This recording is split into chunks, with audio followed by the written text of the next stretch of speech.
Salut tout le monde! Aujourd'hui, je fais la critique et l'analyse de l'album Wish You Were Here, Wish You Were Here, qui est le 9e album de Pink Floyd, album sorti au mois de septembre 1975, comme Dark Side of the Moon.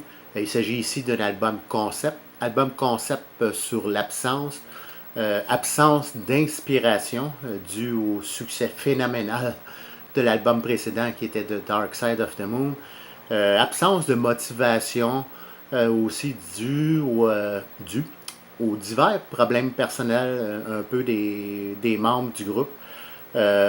Absence mentale, bien sûr, on pense à Syd Barrett, on s'ennuie de Syd Barrett. Absence de fraternité un peu dans le groupe qui commence légèrement à s'effriter.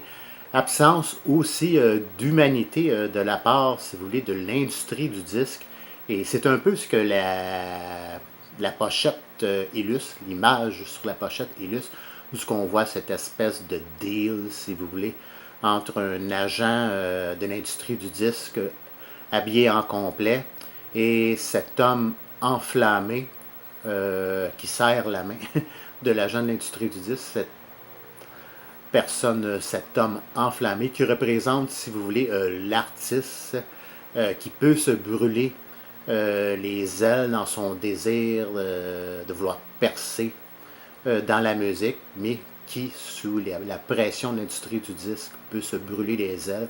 Et ça fait penser un petit peu à l'histoire de Syd Barrett, vous voulez, vous savez. Bon, Syd Barrett, bien sûr, la raison principale de sa chute, de sa déchéance, c'est sa forte consommation de LSD, mais c'est probablement également la pression d'industrie du disque qui n'a pas aidé, qui a contribué à sa chute. Syd Barrett, qui était un artiste dans l'âme et qui souhaitait procréer, si vous voulez, à son rythme. Donc, en gros, un album concept sur l'absence, un album concept hommage à Syd Barrett. Donc, c'est un album un peu sombre, un peu noir, un peu triste, un peu pesant, si vous voulez, sans rien enlever à cet album-là, qui est quand même un très bon album. C'est le début un peu des confrontations, si vous voulez, entre Roger Waters et les autres membres du groupe. Bon, c'est pas encore la grosse discorde, mais ça commence un peu tranquillement. C'est un album ambiant, si vous voulez, marqué par les progrès technologiques, les sons futuristes, un peu, si vous voulez, des synthétiseurs, encore une fois, un peu comme The Dark Side of the Moon, mais peut-être encore plus poussé, si vous voulez, pour ce qui est des sonorités synthétiseurs. L'album est marqué aussi à la fois donc par les synthétiseurs et la guitare bluesée de David Gilmour. Je décrirais cet album-là un peu comme un album rock progressif, planant, avec des touches bluesy, folk, un peu. Toutes les paroles, encore une fois, comme c'est le cas pour l'album précédent, toutes les paroles sont de Roger Waters.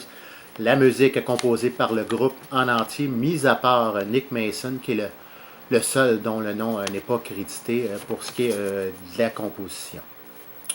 On retrouve, comme c'est le cas pour The Dark Side of the Moon, encore une fois sur cet album-là, des effets sonores divers, comme des portes d'auto qu'on entend se refermer, des rires lors d'une réception, des sons de radio, comme si quelqu'un essayait de trouver la bonne fréquence en changeant les postes de radio. Wish You Were Here, c'est également l'album préféré de David Gilmour et de Rick Wright. Et un événement dramatique au possible, un événement très triste, bouleversant, s'est produit lors des sessions d'enregistrement, et je pense aux sessions d'enregistrement de Shine on Your Crazy Diamond, qui est le premier morceau de l'album. Un homme a fait éruption dans le studio, un individu au crâne et sourcils rasés et qui faisait un peu de l'embonpoint. L'homme en question tenait des propos un peu incohérents et soutillait en se brossant les dents. Et les autres membres du groupe dans le studio se posaient des questions, mais qui est cet individu? Donc on a pris un certain temps à se poser des questions un peu jusqu'à au moment jusqu'à ce qu'on réalise finalement qu'il s'agissait de Syd Barrett, que le groupe n'avait pas vu depuis déjà un bon moment. Et les réactions furent dramatiques des membres du groupe, en particulier pour Roger Waters, qui est un ami d'enfance de Syd Barrett, et David Gilmour aussi furent très affectés. Roger Waters et David Gilmour ont éclaté en sanglots en réalisant que cet individu était Syd Barrett.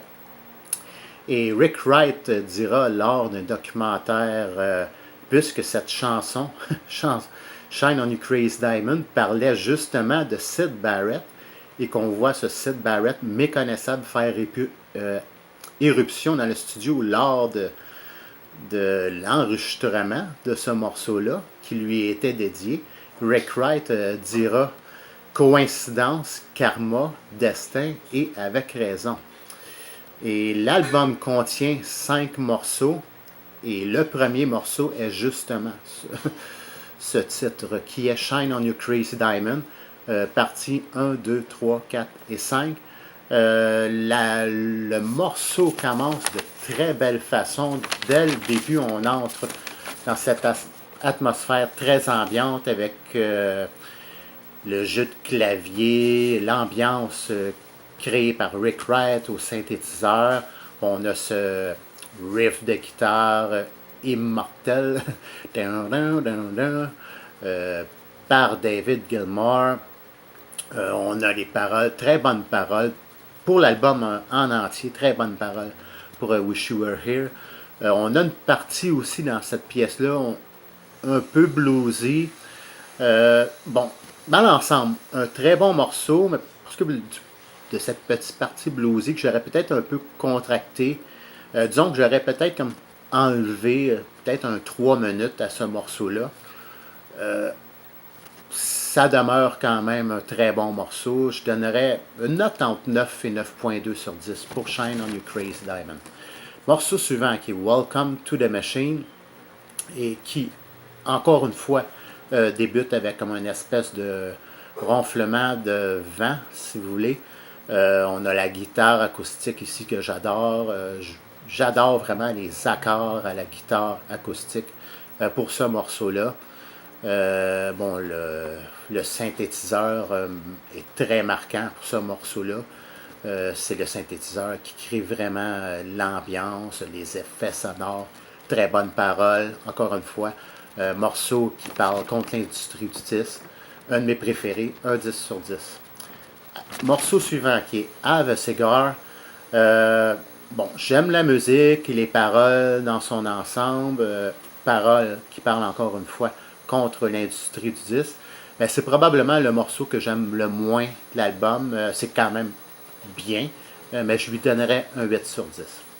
Morceau suivant qui est la chanson titre, la pièce titre qui est Wish You Were Here. Bon, le morceau débute avec comme un effet sonore de radio, si vous voulez, comme si quelqu'un cherchait la bonne fréquence en tournant le bouton sur la radio. Bon, ensuite, on entend l'introduction à la guitare acoustique. Très bonne guitare dans ce morceau-là. Très belle mélodie. Bonne performance vocale de David Gilmour. Très bonne parole. On fait allusion un peu à la fraternité perdue. Donc, ça fait un peu allusion en même temps à Syd Barrett. La plupart des gens donneraient sûrement un 10 sur 10 à ce morceau-là, et je suis presque d'accord. Disons, ça ne serait pas du fait que j'ai entendu le morceau si souvent à répétition, un peu comme Money. Je donnerais probablement un 9.5 sur 10, au minimum quand même, un 9.5 sur 10, mais ça demeure quand même une très grande chanson. C'est sûr qu'on parle ici d'un classique. Donc un 9.5 sur 10 pour Wish You Were Here. Et finalement, le dernier morceau qui est Shine on You Crazy Diamond, parties 6, 7, 8 et 9. Le morceau, encore une fois, débute avec comme une espèce de ronflement de vent, suivi d'un riff, si vous voulez, un peu de basse, de guitare. Il y a le synthétiseur qui est très ambiant. dans ce morceau-là, encore une fois. Bon, bonne parole, encore une fois. Donc, tout va bien pour ce qui est de la première moitié jusqu'au chant.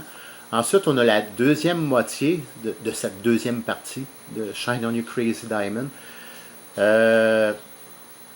qui commence avec comme un rythme funky un peu après le chant. Un rythme un peu funky. Et, bon, la musique devient peut-être un peu plus terne, je trouve, personnellement. Et on a les 3 dernières minutes qui sont peut-être un peu plus, je dirais pas pénibles, mais un peu moins, un peu plus longues à écouter. Bon, dans l'ensemble, c'est quand même un bon morceau, là, la première moitié de Shine on Your Crazy Diamond, la première moitié de cette deuxième grande partie, si vous voulez, est très bonne. Disons, je donnerais à peu près un 8.3 sur 10 pour cette dernière partie de Shine on Your Crazy Diamond. Donc, dans l'ensemble, un bon album, peut-être certaines longueurs un peu, à mon point de vue, c'est juste mon avis personnel. L'album, donc, est plus pesant, un peu plus lent. L'album manque de rythme un peu, si vous voulez, comparativement aux albums précédents. Bon, bien entendu, il ne s'agit pas ici d'un hymne à la joie, puisqu'on parle d'absence et on parle aussi de la déchéance de Syd Barrett. Mais je ne dirais pas un album parfait, mais je donnerais quand même un 9 sur 10, en gros, pour cet album-là. Donc, c'était tout pour ma critique d'aujourd'hui. J'espère que vous avez apprécié et comme d'habitude, vous pouvez laisser vos commentaires et vous pouvez me dire ce que vous pensez de cet album-là qui est Wish You Were Here. Sur ce, je vous dis merci et à la prochaine.